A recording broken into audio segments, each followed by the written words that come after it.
In this video, I'm going to show you how to fix unable to create Apple ID error.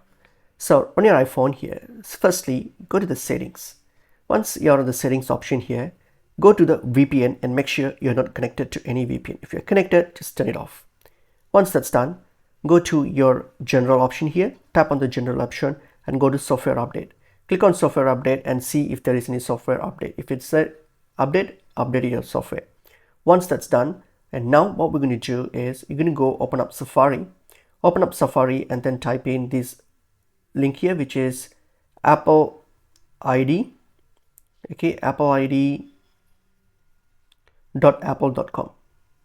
So go to this website here. So appleid.apple.com. So you'll get to this page here. So here, what we're going to do is you're going to go and click on the little arrow here on your top right there. So tap on the little arrow and then from there select create your Apple account. Okay, click on create your Apple account and fill in your personal details here, and then you need to verify this account. So make sure whether you're going to verify with your text message or phone number. So select and provide your contact number as well for verification.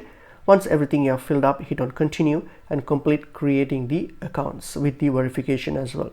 Once you're done with that, then now you should be able to go to the settings here and then click on your Apple account here and then sign in with the account that you have just created, and it should be fine now. And that's basically pretty much it is.